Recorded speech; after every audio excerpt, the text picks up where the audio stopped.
Oh, hey there. Oh, hey there. How's it going today? Good. How are you? I'm well. We are the History Buffoons, and this is another Origin of Weird. Number 31. Yeah, I am Bradley. I am Kate. Yeah.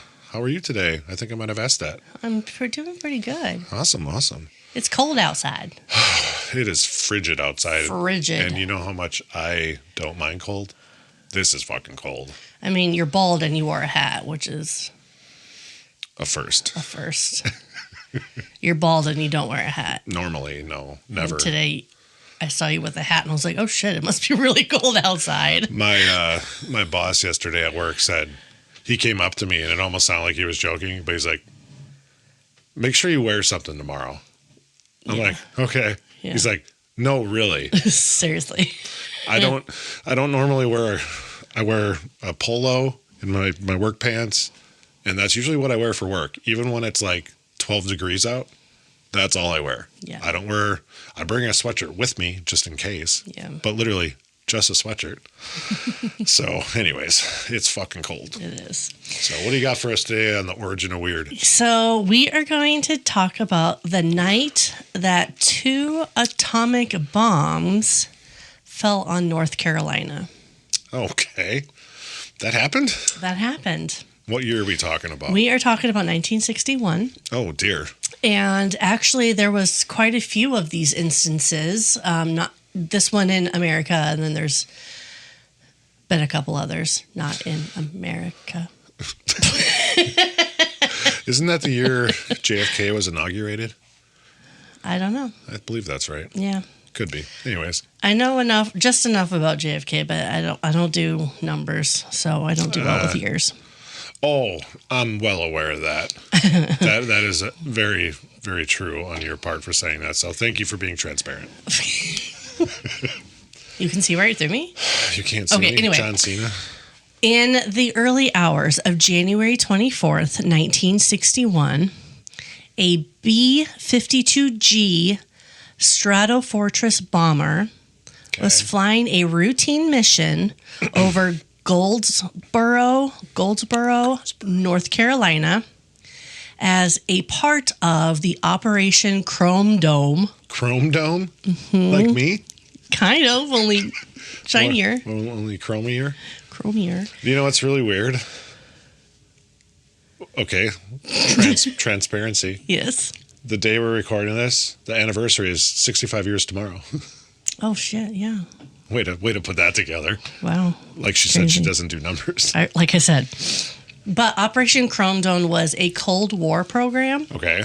That kept armed nuclear bombers at the ready in the air, flying 24/7.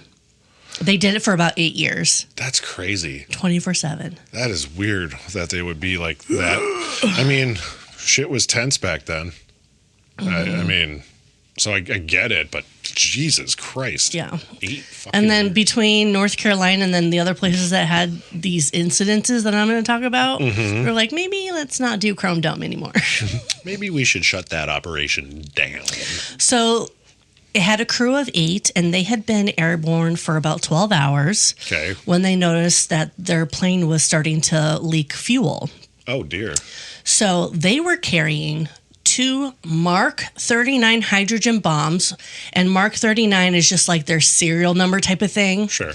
So Mark 39 hydrogen bombs, each with a yield of about 3.8 megatons. Jesus Christ. Roughly 250 times the power of the Hiroshima bomb.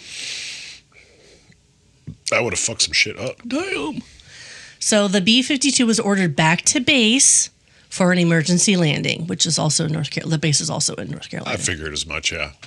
Captain Walter Tulloch, the aircraft commander, initially wanted to burn off fuel before landing to reduce the risk of an explosive landing. Mm-hmm. But as the bomber descended to about 5,000 feet on approach to Seymour Johnson Air Force Base. Seymour Johnson. That just name is funny. Things took a little bit of a turn. Yeah. The structural stress on the fuel weakened wing proved too much, and the B-52 started to break apart in midair. Oh, damn. literally break apart, just disintegrate. I got that. So inside the aircraft, Tulloch sounded the bailout alarm as the plane began disintegrating. And of the 8 crew members, 5 managed to eject and parachute down safely. What happened to the other 3? 1 crewman ejected, did not survive the landing. Oh, shit. And 2 never managed to escape the plane. Oh, really? Yeah. Oh, that's sad. Yeah. So Lieutenant William R. Wilson, one of the survivors, described parachuting in the dark, saying, "I don't know how it happened. I know when I landed in the field, I felt awfully good. Like I wanted to run." He was running on pure adrenaline at this point. Oh, could you imagine? Yeah. Jesus. He wandered to a nearby farmhouse for help. Okay. And when he told the homeowners he jumped out of an airplane, he said, quote, "They thought at first I was a prowler. I must have been bad looking." Oh, jeez. Well, I mean, yeah, you get some random guy in a farmhouse, especially in out the 60s. In the middle of nowhere. Like, it's like, where'd you come from, right, son? I jumped out of a plane. You say what now? Another crewman, Major Richard Dick Rardin, came down in a tree and then started hiking back through the rural back roads. Okay. One pilot, Captain Adam Maddox, survived without an ejection seat by literally climbing out of the cockpit window as the B-52 broke up. That's wild. Like he had no seat. He just literally crawled his way out. Open the window. Pretty much. Sayonara. Pretty much. Wow. So Maddox nearly didn't make it. His parachute initially failed to open. Oh, boy. And the shockwave of the plane's explosion collapsed it briefly, but he did eventually get it to work, and he obviously lived to tell the tale. Clearly, yeah. Yes. That's crazy, though. That would be fucking just, like, people are like, oh, go skydiving. It's an adrenaline rush. I'm like, no, go fuck yourself. I don't need to watch myself splat into the ground and then... I'm pretty sure that my sister-in-law, Lisa, gave my brother a 30-year birthday gift of flying out of a plane. Oh, really? Yeah, I think she gave him skydiving. It's his 30th birthday. I got a cake on mine. If Sarah gave me that for a present, I'd file for divorce. Because clearly you don't know me. Because fuck that. I am not a huge heights person to begin with, and the older I get, the less heights I like. Yeah. Like, I love going up in the mountains, but even like, I don't walk as far to the edge as I used to when I was younger. And well, you don't have the balance anymore. What are you saying? Let's have a beer.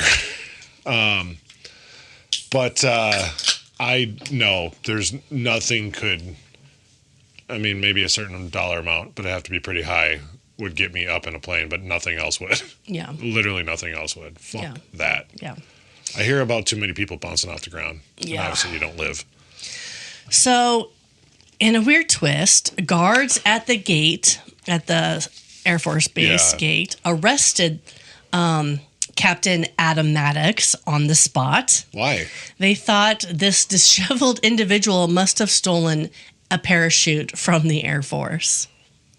Did he have no insignia, nameplate, nothing on his person? I would assume he did. Eventually, he was completely cleared. We're like, oh yeah, you're one. Oh, dude, I know you. Oh, dude, I didn't see you with that shit on your face or soot or something. But fuck, that would be like really, dude, guys, it's me. Yeah. What the fuck? Yeah. Okay. Dude, it's Maddie. Maddox. So when you said Richard Dick, whatever the last guy is, did he go by Dick then? Okay, because I'm like, what kind of asshole parents would name their kid Richard Dick and then insert last name here? So while the surviving crew were having like the craziest night of their lives, the B-52's broken pieces rained down across farms and woods near the little community of Faro. Faro? Okay. Flaming wreckage set fields on fire, which is what a local farmer saw when he looked out of his window at his land. It's like, honey, come look at this. Yeah. He's like, it looked like a Roman candle flying through the sky and just landing in the dirt. Yeah. So after as if a crashing bomber wasn't enough, there was another terrifying element to this story. The hydrogen bombs. The plane's 2 nuclear bombs were torn loose as the aircraft disintegrated. Oh, boy. The centrifugal forces of the spinning bomber pulled, like it's got hands. Yeah. Pulled a release lanyard in the cockpit. Oh, God. Exactly as it was designed to do if the crew had intentionally released the weapons. Okay. So the bombs didn't just fall out. The B-52 accidentally dropped its nuclear bombs as it broke apart because the system assumed that if the bomber was coming apart, these bombs were meant to be deployed. That's wild. So bombs, as one weapons engineer said, are relatively dumb. Okay. They sort of think that if you drop the bomb out of the bomb bay, you must have intended to do that. Wow. Okay. So the 2 Mark 39 thermonuclear devices separated from the aircraft as if they were being intentionally used in war. Each bomb weighed over 6 tons and was nearly 12 feet long. That is insane. As they plummeted downward, one of the bombs, we'll call it number 1, Okay. miraculously deployed its parachute. Oh. The mechanism sensed it had been released and did what it was supposed to do. Right. The first bomb drifted down relatively gently and lodged into the soft ground of a field. Sure. Coming to rest with its parachute tangled in the trees. Okay. The bomb number 2 was not so kind. Oh, dear. The parachute failed to deploy. Okay. Weapon 2 fell like a rock straight down at nearly the speed of sound. Oh, geez. I mean, I suppose. I mean, would you say 12 tons? No. 12 feet 6 and tons. 6 tons. Wow.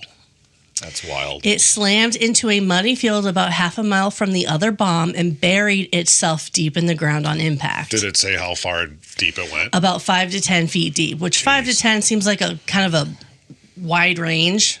I know it's only feet, but still, I don't know. Either way. Yeah. The bomb literally disintegrated into pieces and it scattered debris over like a huge area. So how did they not like detonate?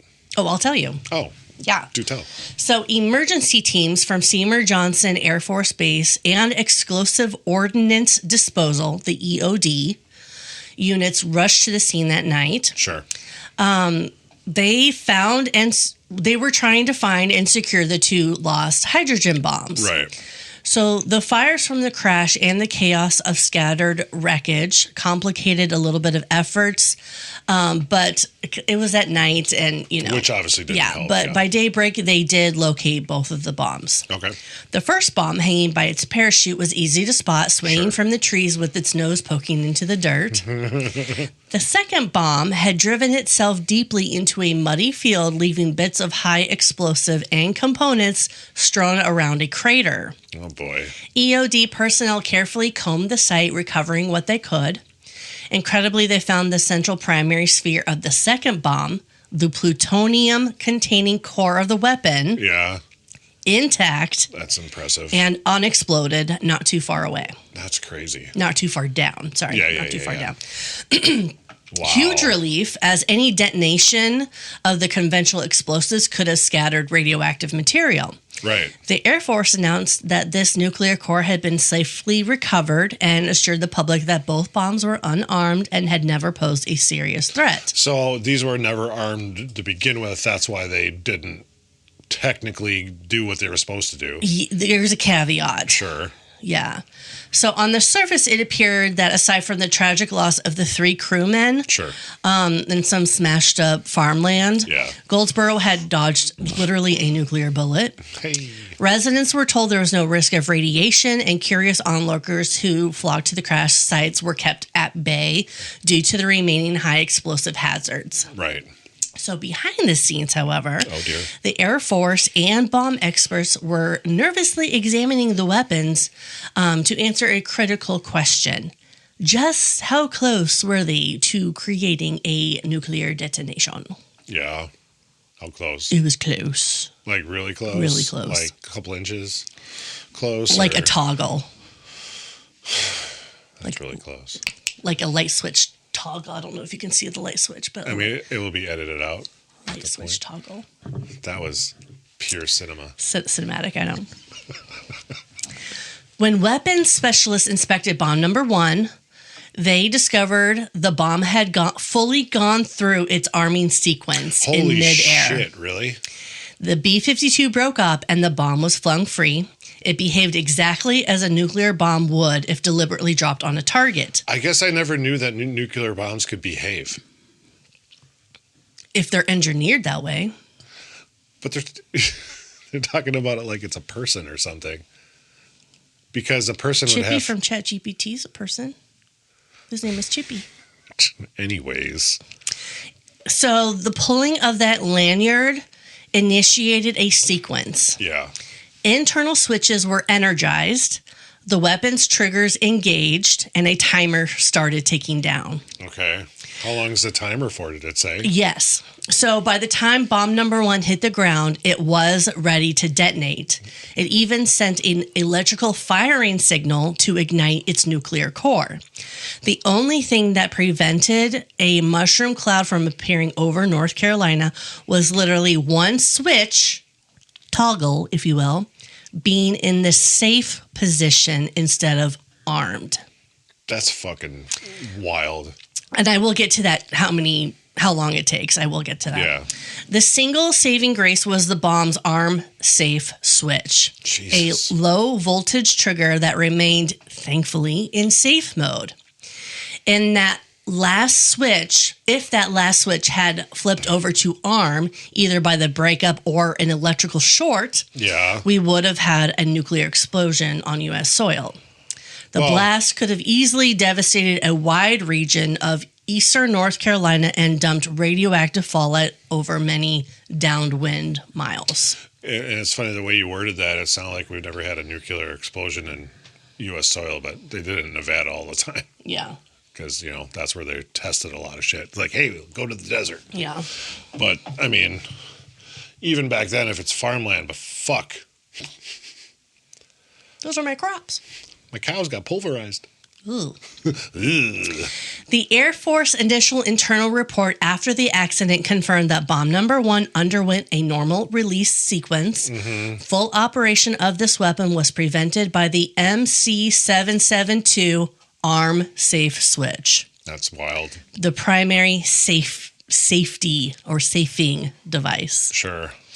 Meanwhile, other safety features that should have added redundancy had failed or been bypassed by the accident.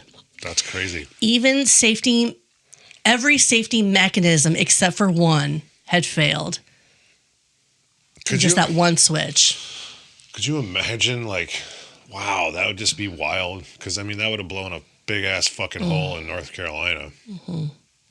How far are we talking from, a large city? Charlotte's in North Carolina, right? In the south? Yeah, Charlotte's in North, correct? Let me see. Because I'm just curious, what the distance would kind of be. Yeah. Because, good Lord, still, again, farmland, but fucking hell. Because at least that radiation fallout could have, the wind pick up.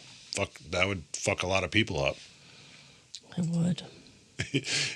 It would. So, my computer is effing up right now because it's using Yahoo and not Google, and I don't have the time. We'll look at it later. That's fine. No, okay. I'm just curious. But because it defaults to Yahoo, and I can't go to Google Maps because it's Yahoo. So, it would take too much time just to get there. Okay. So, bomb number 2, that same one that slammed into the ground at high speed, that one turned out to be less likely to detonate purely because it was destroyed by the impact so quickly. Okay. So its parachute never opened. Yeah, which is crazy. So it didn't have time to complete the full arming sequence before it buried itself in the mud. Right. The timer on bomb number 2 had only run 12 seconds, and here's your answer, out of a required 42-second sequence. Oh. Before the crash interrupted everything. So if it would have hit 42, it would have exploded? Yes. If the safety triggers weren't in place and all that. Wow. Yes. So how far was number 1 then? Was that like... So I don't know. It might have counted down and it still was in that switch position. Because the safety switch, that one safety switch was on. Yeah. Okay. So also, bomb number 2's arm safe switch stayed in safe as it fell. That's crazy that both of them did that. I mean, kind of designed for that, I guess. Yeah. But okay. Jesus. So initially, recovery crews feared that the conventional explosives in bomb number 2's primary might have detonated on impact. But later analysis found no detonation occurred and no radioactive contamination was released. But as the bomb came down, it created a massive crater. Oh, I'm sure it did. Yeah. So they were like, "Oh crap! It was a detonation." Did it go off? Yeah, did it go off? Fuck. So that said, bomb number 2 gave everyone a scare. Yeah. After days of digging in the muddy water, the EOD team finally found the weapon's arm safe switch hardware. Jesus. And initially, they thought that it was in the safe position. But it wasn't? Upon further review, Lieutenant Jack Revell said that no, it's on arm. They looked again even closer because apparently it's just hard to decipher right away. I don't know what the situation was. Maybe it got muddy. I don't know. You can't tell. Sure. But the switch was physically stuck in between both positions. Oh, my God. Mm-hmm. Jesus Christ. Mm-hmm. So the impact shock had knocked it askew, making it look like it was set to arm when in fact it was never completed. And so right. Wow, what a fucking close call. Yeah. So is it because of this incident that they stopped Operation Chrome Dome? I don't remember. No, I don't even think this was the last crash when they're like, okay, we should stop. Oh, because you said there was other ones. That's right. I want to say, it happened. They did this for 8 years, and I don't know. This was, I think it was 1960 to 68 or something. Oh, so this would have been early on. Yeah. Gotcha. Okay. But don't quote me on that, but that's something that I read. So hopefully it's right. But quoted. In the weeks and years after the Goldsboro incident, more information did trickle out. Okay. In 1963, just 2 years after the crash, It's like a combination between crash and crotch. Yep, pretty much. Crash. Goldsboro had a meeting acknowledging how, despite all safeguards, sheer chance prevented a disaster. So at this point, they're starting to be like, oh, it wasn't just, it was good luck that it didn't go off. That's what it sounds like. Yeah. So in 1983, it was publicly admitted that one of the bombs had gone through all but one of the 6 or 7 steps to detonate. Jesus. Confirming what many had already long suspected. Sure. Nuclear weapons engineers like Parker F. Jones at Sandia Labs, who studied the incident in detail, was a little bit more blunt. Jesus. He said in an internal report in 1969, it was titled "How I Learned to Mistrust the H-Bomb," said that the MK-39 Mod 2 bomb did not possess adequate safety for the airborne alert role in the B-52. So he noted that one simple dynamo technology low voltage switch stood between the United States and major catastrophe. Master catastrophe. I love that. In the immediate aftermath of the crash, the U.S. Air Force worked quickly to clean up the wreckage, recover the weapons, and reassure the public. Okay. The Goldsboro incident was splashed across the headlines, often with 2 atomic bombs fell on North Carolina. Mm-hmm. I mean, yes, but also you're making it seem like they detonated them. Yeah. No. Okay. The military cordoned off the area not only to manage the recovery, but also keep curious civilians and potentially souvenir hunters away from any sensitive debris. Yeah. Just 2 days after the crash, nearby Seymour Johnson Air Force Base officials publicly urged anyone who had picked up pieces of the wreck to please return them officially so they can determine the cause of the accident. Despite an intensive excavation effort, one major part of Bomb 2 was never recovered. Oh, wow. The bomb had broken apart upon impact, and while the primary plutonium core was found intact, the uranium secondary stage was nowhere to be seen. It's believed that chunk of the bomb drilled itself so deep into the waterlogged soil that it essentially vanished underground. The crews dug over 50 feet into the crater, battling like high water tables that kept flooding the pit. Mm-hmm. Gotcha. They brought in pumps and heavy equipment and kept at it for weeks, but they never found it. That's crazy. By mid-February 1961, after reaching depths of 70 feet with still no sign of the missing uranium component, the recovery operation was called off. That's crazy. The government quietly decided to leave the secondary buried rather than excavate half of North Carolina to find it. Yeah. To ensure that lost nuclear material stayed put and posed no public hazard. The Air Force later bought permanent rights to the land, essentially purchasing an easement for the crash site and the crash site and the surrounding radius, so that no one could dig too deep, or build there. Right. So they filled the crater back in, and today that patch of ground is just an ordinary cotton field. In multiple tests over the years had found no radiation leakage, no contamination in the area. That's weird. The plutonium and uranium are encased far underground, and the soil itself shields any radiation. Okay. Plutonium has a 24,000 year half-life, and it will be decaying underneath the ground for that long. That's crazy. Locals continue to farm the land with a rule that they aren't allowed to dig more than 5 feet deep when plowing. There's even a North Carolina highway historical marker nearby that matter-of-factly commemorates the event, noting where 2 atomic bombs fell in 1961. I mean, you gotta make some tourist money somehow, I suppose. Yeah. Hey, come visit the atomic bomb site. So, yeah, it's really too bad that the 3 people died, obviously. Yeah. That's really sad. It's just wild that they had hovering fucking atomic bombs at the ready during that I know, time. isn't it crazy? Yeah.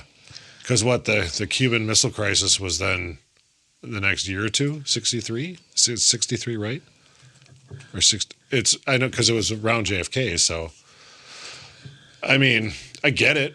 Yeah. Because holy shit. But that's just crazy. Okay. Like, hey, Martha, we almost blew up.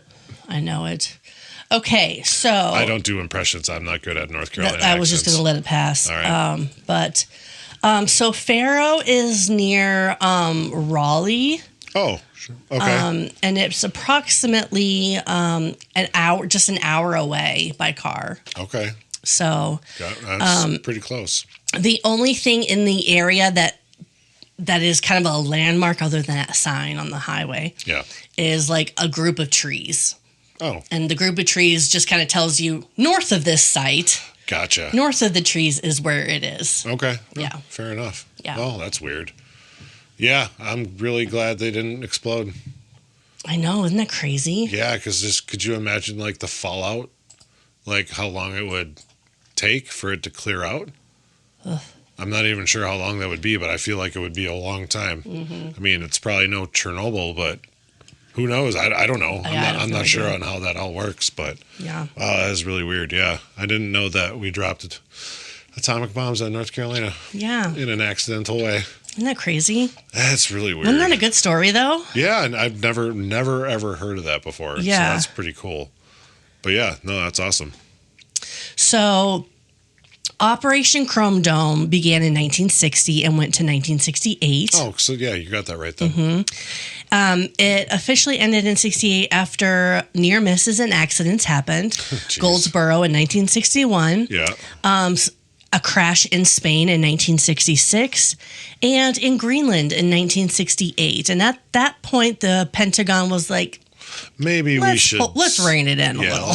Let's pull this operation. Yeah. It's just bleeding money. Yeah. Isn't that crazy? It is crazy. That's fucking weird. I mean, just think how close some people were to just literally getting obliterated. And who knows how populous it was there, but yeah. One person, 20,000 people, doesn't matter. Yeah. That would have been fucked up. Yeah. Did you hear Grandpa got blown up by an atomic bomb? Welp. I suppose. All right, buffoons, that's it for today's episode.